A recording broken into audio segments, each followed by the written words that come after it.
Assalamualaikum warahmatullahi wabarakatuh. Perkenalkan, nama saya Rika Marlia.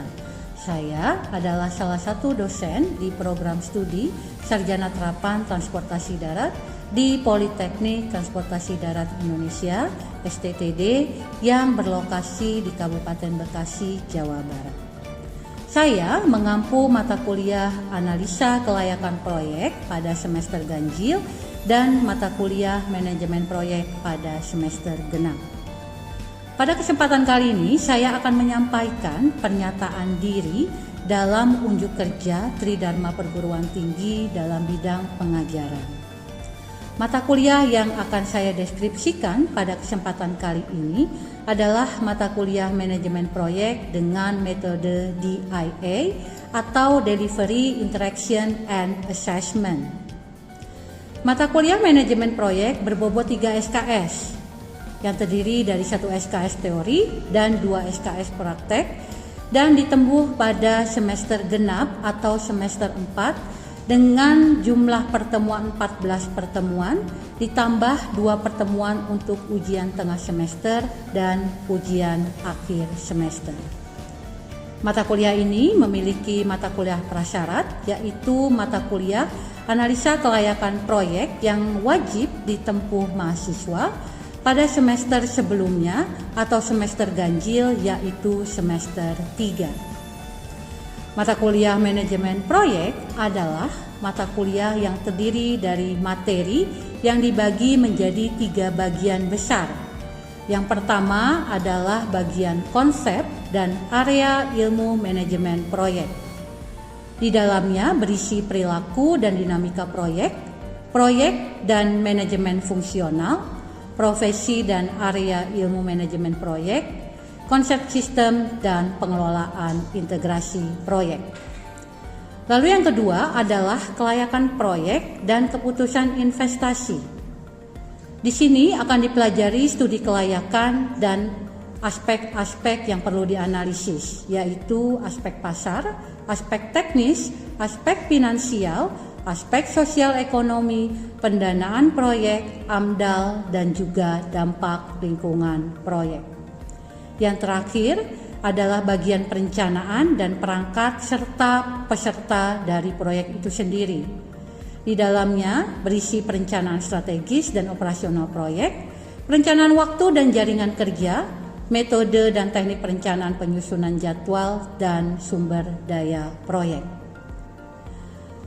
Kemampuan yang diharapkan dari mahasiswa setelah memperoleh mata kuliah manajemen proyek adalah: yang pertama, mahasiswa mampu menangkap dan memahami konsep dan ruang lingkup pada ilmu manajemen proyek.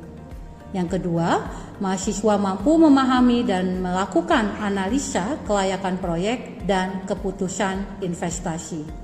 Dan yang terakhir, mahasiswa mampu menganalisa perencanaan strategis dan operasional proyek, perangkat, dan peserta proyek.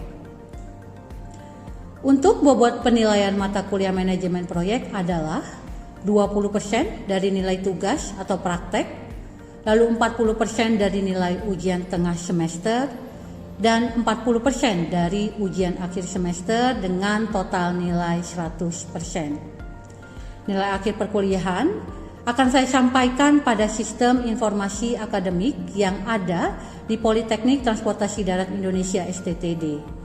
Jika masih terdapat mahasiswa yang mendapatkan nilai di bawah angka 68 atau B setelah menempuh mata kuliah ini, maka mereka berhak mendapatkan kesempatan untuk ujian ulang sebanyak 1 kali yang akan dikoordinir oleh bagian akademik Politeknik Transportasi Darat Indonesia (STTD).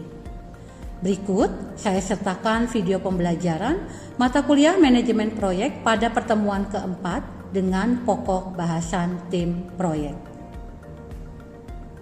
Rekan-rekan, seluruhnya duduk, siap, gerak.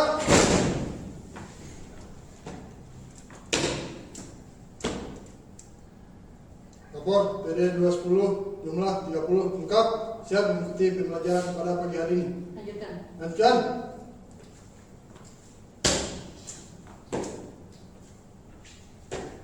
Sebelum memulai perkuliahan pada pagi hari ini, marilah kita berdoa. Mulai. Doa selesai. Istirahat di tempat. Gerak. Selamat pagi. Selamat pagi. Ya, selamat pagi semuanya.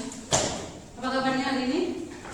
Siap, sehat. Alhamdulillah. Ya, kita lanjut ya. Hari ini sudah pertemuan keempat, masih dengan mata kuliah manajemen proyek. Ya, kembali proyek. Ya, semester lalu sudah dibahas tentang analisis kelayakan proyek. Sudah tahu juga apa yang dimaksud dengan proyek. Ya, masih ingat apa yang dimaksud dengan proyek? Ada yang bisa jawab? Tidak ada? Atau ciri-ciri sebuah proyek? Ya. Bersifat sementara, Bu. Bersifat sementara. Apalagi sih ciri-ciri sebuah proyek selain bersifat sementara? Ya, Rajesh. Bu, ada tujuan awal dan tujuan akhirnya jelas, Bu. Tujuan awal dan tujuan akhir. Jadi kapan dimulai, kapan diakhiri. Jadi ketika target sudah tercapai. Mungkin ada yang bisa menyebutkan lagi ciri-ciri sebuah proyek? Ya. Ya, tidak berulang-ulang. Jadi proyek yang sudah dilaksanakan di tahun ini misalkan sudah selesai, ya, tidak diulang di tahun anggaran berikutnya, ya. Seandainya ada pun bukan proyek yang sama, tapi pengembangan. Mungkin ada lagi? Ya, sama. Diselenggarakan oleh sebuah perusahaan. Sebuah perusahaan, ada pemilik proyek, ya, ada pemilik proyek. Benar. Semuanya benar, ya. Pertemuan keempat hari ini kita akan bahas di proyek, ya. Seperti kita tahu ada organisasi proyek juga. Setelah menentukan organisasi proyek, ya, apa sih organisasi proyek yang sudah ditentukan oleh si kontraktor? Selanjutnya menyusun siapa yang ada dalam organisasi tersebut, yaitu tim proyek. Ya, sebelum kita masuk ke materi, kita lihat dulu, ya.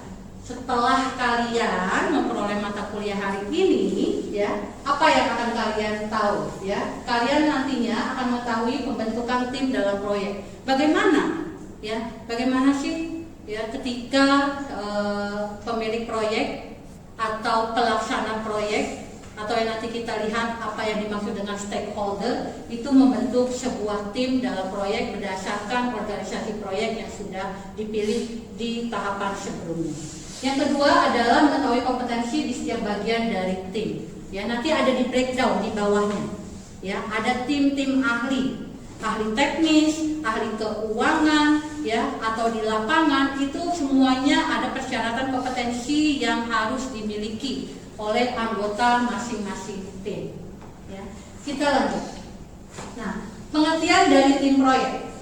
Tim proyek adalah suatu kelompok yang biasanya bersifat sementara, kembali, ya, sesuai dengan ciri sebuah proyek. Sifatnya sementara, proyeknya sementara, timnya juga sementara. Jadi kalau tadi dibilang Rajesh ada titik akhir, ya, berakhirlah proyek, tim ini juga akan dibubarkan. Seperti itu. Makanya bersifat sementara. Dan dipakai pada suatu periode terbatas, ya. Periode terbatas nih untuk memecahkan masalah-masalah spesifik dan atau untuk mengembangkan suatu produk baru, ya, apa yang menjadi hasil dari proyek tersebut. Tim proyek dapat diartikan juga sebagai semua pihak atau peserta yang berkepentingan dan terlibat dalam penyelenggaraan dan hasil sebuah proyek yang kita sebut dengan stakeholder. Pasti sudah pernah dengar stakeholder, ya. Kapan sih kita menggunakan kata-kata stakeholder biasanya? Kalian pernah dengar nggak kata stakeholder? Dalam bidang apa?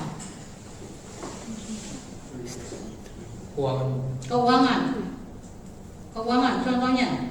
Misalnya dari perusahaan lain untuk berinvestasi. Oh ya, berarti kaitannya sama dengan proyek, ya. Stakeholder. Nah, di proyek, ya, yang dimaksud dengan stakeholder ini ada 3. Jadi kalau ngomongin stakeholder dalam kancah manajemen proyek, ya, ini. Yang pertama, stakeholder yang pertama adalah end user, si pemilik proyek yang punya anggaran. Ya. Yang kedua adalah organisasi atau perusahaan yang melaksanakan pembangunan proyek. Ini pelaksananya, kontraktornya, konsultannya. Ya. Yang ketiga tentunya si kontraktor ini tidak bisa bekerja sendiri. Ya, dia akan dibantu dengan subkontraktor, ada supplier, bahkan ada juga meng-hire konsultan untuk membantu jalannya proyek. Apalagi kalau proyeknya bernilai besar. Seperti itu. Kita lanjut ya. Nah, ketiga stakeholder tadi di breakdown lagi, ya. Stakeholder dalam tim proyek. Yang pertama adalah tim fungsional dari organisasi itu. Ini posisinya teratas, yang paling puncak. Kita sebutnya manajer fungsional. Ya, jadi semua yang ada dalam tim proyek itu harus melapor kepada manajer fungsional. Ya, kalau di suatu perusahaan di kontraktor ya mungkin dia seorang CEO-nya, ya, pemilik perusahaannya. Itu dia.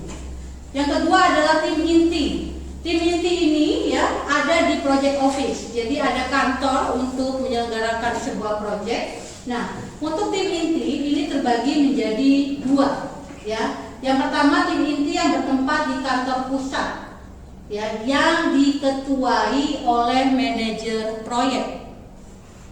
Ya. Ini dia. Dia dibantu juga dengan para staf ahli. Nanti kita lihat lagi breakdown staf ahli ini siapa saja, ya. Pekerjaannya apa? Ya ini menangani pekerjaan-pekerjaan perencanaan. Pokoknya dia di kantor pusat. Yang kerjanya administrasi sekali. Ya, menyusun jadwal, anggaran, desain dan rekayasa, ya. Lalu kegiatan-kegiatan pembelian seperti material atau perlengkapan pendukung lainnya. Yang kedua adalah ini manajer lapangan. Sesuai dengan namanya, dia bekerja di lokasi proyek. Ya, dia bekerja di lokasi proyek. Tugasnya melaksanakan pekerjaan konstruksi di lapangan. Dia bertanggung jawab. Ya, pekerjaan konstruksi pembangunan di lapangan ini dikepalai oleh manajer lapangan. Sampai sini ada pertanyaan? Jadi ada berapa jabatan di sini yang sudah kalian ketahui? Tiga. Apa saja? Manajer fungsional, Manajer fungsional, manajer proyek, manajer lapangan, dan manajer lapangan. Kita catat dulu ya, sini. Karena ini perlu kita bedakan. Ada manajer fungsional, ya. Yang kedua adalah manajer proyek. Jadi harus bisa bedakan kalian, ya. Lalu ada manajer lapangan. Tiga dulu, nanti akan ada, ya. Karena ini baru dua dari stakeholder yang. Nah, kita breakdown yang kedua tadi, manajer proyek. Manajer proyek, ya, ini. Manajer proyek, ya, hal utama yang dilakukan adalah berhubungan langsung dengan pihak luar, ya. Dia kaitannya memang dengan administrasi, dengan perencanaan, jadwal, ya, keuangan, ya, atau semua hal yang mempengaruhi perusahaan yang nantinya semua harus dikomunikasikan dengan project manager, seperti itu. Nah, tadi project manager dibantu oleh staf ahli di kantor pusat. Masih ingat ya? Ya. Staf ahlinya siapa saja? Ada kontrak administrator. Sesuai dengan namanya, kontrak administrator. Dia bertanggung jawab terhadap urusan kontrak, dokumen-dokumen kontrak dalam penyiapan proposal, negosiasi, ya. Jadi mengintegrasikan apa-apa yang terdapat dalam kontrak dengan perencanaan proyeknya, ya. Kalau ada perubahan-perubahan dalam kontrak, misalkan ternyata ada adendum kontraknya, ya, ini dia yang bertanggung jawab. Bahkan untuk masalah hukum juga dia terlibat, karena kita tahu di kontrak itu sifatnya legal, berkekuatan hukum. Lalu yang kedua adalah project controller. Ada lagi ini. Berarti ya, yang keempat, project controller. Apa itu project controller?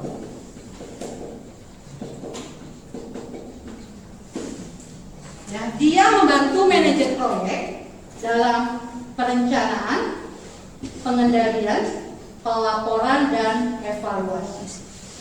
Lihat ya, ini ya semua.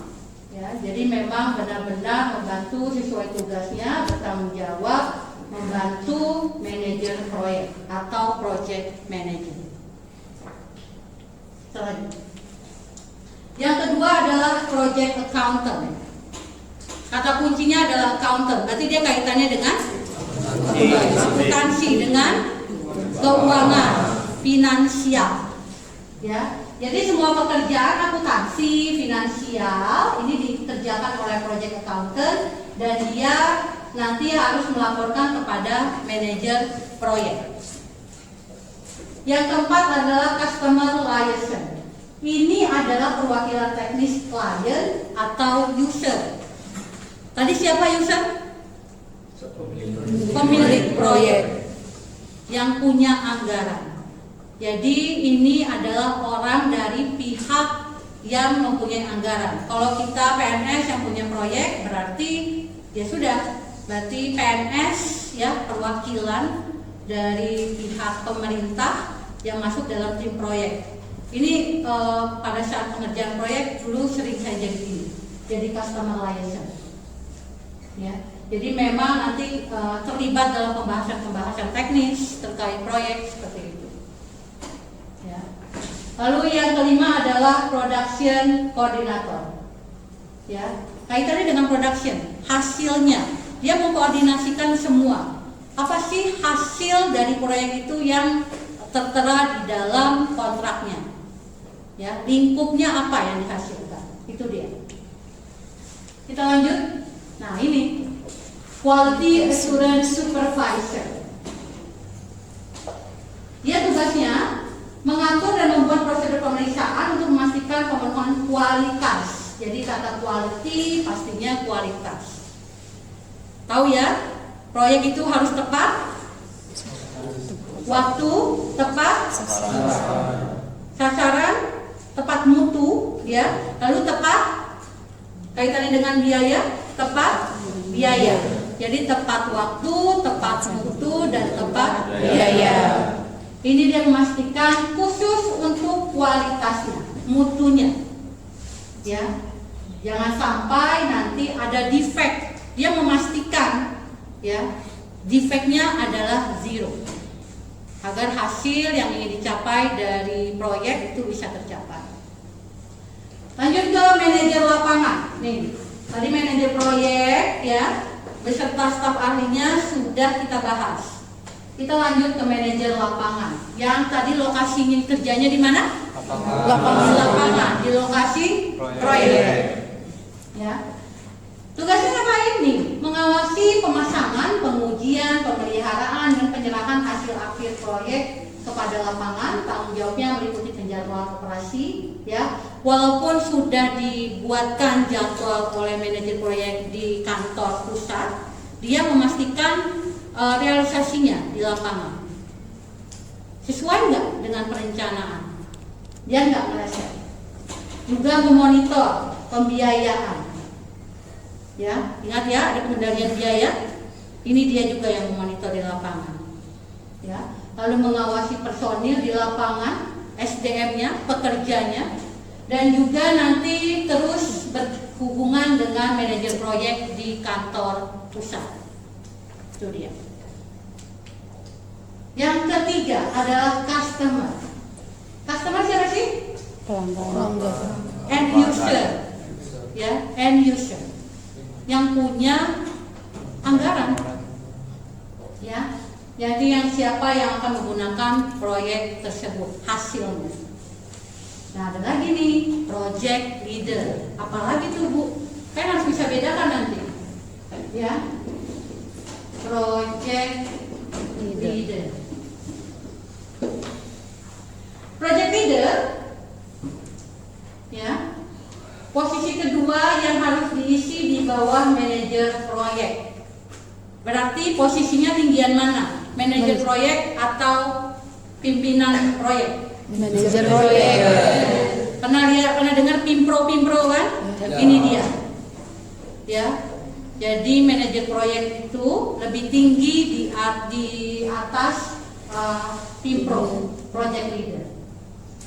Ya, nanti dia berkoordinasi dengan manajer proyek. Nanti dia juga harus bernegosiasi dengan manajer fungsional. Yang tadi yang pertama, ya, pimpinan tertinggi, ya.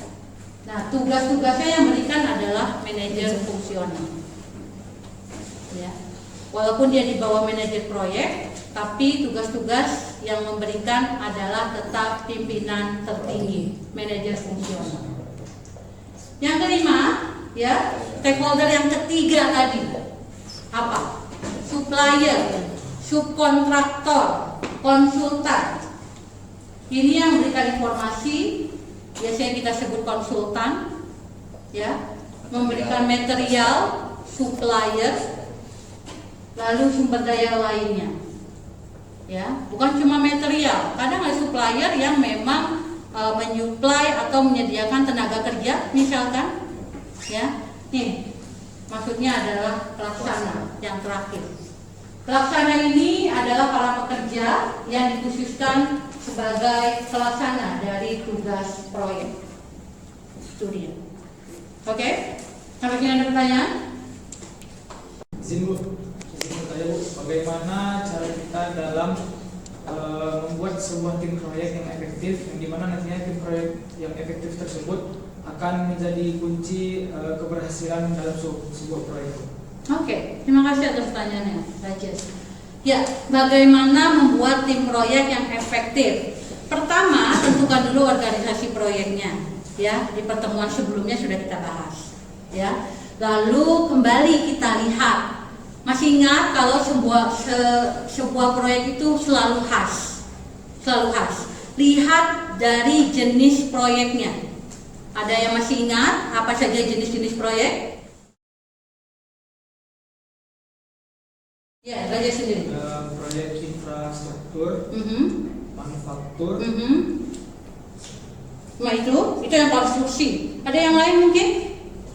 Apakah semua proyek itu selalu dalam manufaktur, engineering konstruksi, engineering manufaktur? Ada nggak proyek lain yang tidak dalam harus membangun sebuah bangunan atau konstruksi? Project manajemen. Project manajemen, proyeknya terkait manajemen. Oke, ya itu misalkan, ya. Apakah timnya, kalau kita ngomongin manajemen, pelayanan manajemen, proyek pelayanan manajemen, itu ada konstruksinya tidak?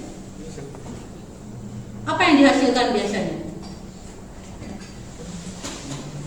Ada yang tahu? Biasanya memberikan apa? Rekomendasi. Hasilnya berbentuk rekomendasi atau laporan. Apakah di proyek yang misalkan seperti yang disebutkan tadi, ya, perlu nggak ini kelima-limanya? Perlu nggak kelima-limanya? Kalau bukan konstruksi, tidak perlu. Ya, ada yang di skip nggak dari sini? Siap lapangan. Ya, lapangan. Karena nggak ada lokasi proyeknya. Ya, dia mungkin hanya ada survei kemana, kunjungan untuk mengambil data, ya, data sekunder, ya, atau dia melakukan survei untuk mendapatkan data primer, ya, seperti itu. Ya, jadi kembali disesuaikan dengan organisasi proyek yang dipilih dan juga kekhasan proyek itu sendiri. Jenis proyeknya tentukan dulu. Paham, Rajes? Ya, ada lagi yang mau bertanya? Silakan. Ayo, kelas ini biasanya paling aktif. Sebelum saya bertanya, karena ini kelima ini, ada nggak yang bisa membedakan?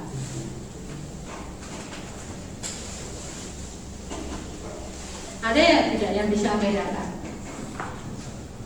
Yang pertama, manajer fungsional adalah Bagian tertinggi. Ibu, manajer fungsional merupakan tingkatan tertinggi dalam sebuah proyek, jabatan tertinggi dalam sebuah proyek. Oke, ya benar. Ya, biasanya CEO-nya, pimpinan perusahaannya, manajer fungsional. Manajer proyek. Tadi dia di apa? Di dalam tim apa? Tim inti, ya kan? Kantornya di mana? Manajer proyek? Siap di pusat. Kantor pusat. Ya, kantor pusat. Kalau manajer lapangan? Dari lapangan Lapangan. Apa yang dilakukan project controller? untuk mereview, mengatur. Ya, ya. Dia ada di mana ini? Dia masuk tim ahli bukan? Siap Bu. Iya. Dia bertanggung jawab kepada siapa? Siap kepada manajer. Manajer Proyek. Bagaimana dengan project leader? Bahasa Indonesia apa tadi? Pimpinan Pimpinan proyek. Pimpinan proyek. Pimpro. Tinggian mana? Posisinya manajer proyek atau project leader? Siap manajer proyek. Tugas-tugas project leader ditentukan oleh siapa dari semuanya ini? Siap manajer fungsional. Manajer fungsional. Ya, ini kalian harus bisa bedakan. Selain tim ahli yang ada ya di tim proyek yang tadi kita bahas. Mungkin ada pertanyaan lain? Sebenarnya kalau kalian sudah bisa membedakan ini ya sudah bisa ya. Nanti kita praktekkan ya dari kasus proyek tertentu, bikinlah tuh tim proyeknya seperti apa. Ya, perlu nggak? Misalkan proyek konstruksi pembangunan asrama, siapa sih manajer fungsionalnya? Itu direkt. Siapa? Manajer fungsionalnya? Dari direktur atau dari kontraktor pemenang tender? Kontraktor. Iya, pimpinan dari perusahaan kontraktor yang menang tender. Ya, seperti itu. Kalau tadi ada perwakilan dari pemilik proyek, posisinya di mana? Di nomor 2. Di bawah siapa? Bawah fungsi. Manajer proyek, karena dia masuk staffnya. Ya, walaupun bukan staff yang benarnya ya, tapi hanya sementara. Kembali tim proyek adalah bersifat sementara, yang nanti akan dibubarkan juga pada periode tertentu. Seperti itu. Ya. Oke, masih ada pertanyaan lagi? Sudah clear semua? Jelas? Jelas. Oke, kalau begitu, kalau tidak ada pertanyaan lain, ya kita sudahi untuk pertemuan hari ini. Terima kasih. Ya, kita jumpa lagi di pertemuan selanjutnya dengan materi berikutnya, pertemuan ke-5. Oke, terima kasih. Perkuliahan sudah selesai. Rektor silakan disiapkan.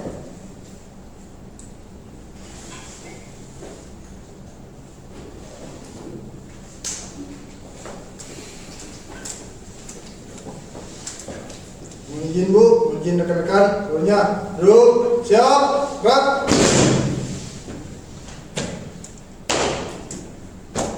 Pembelajaran telah dilaksanakan, laporan selesai. Kembali tempat. Kembali ke tempat.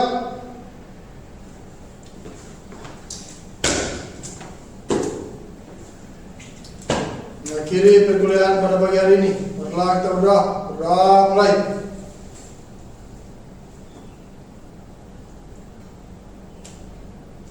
Berdoa selesai.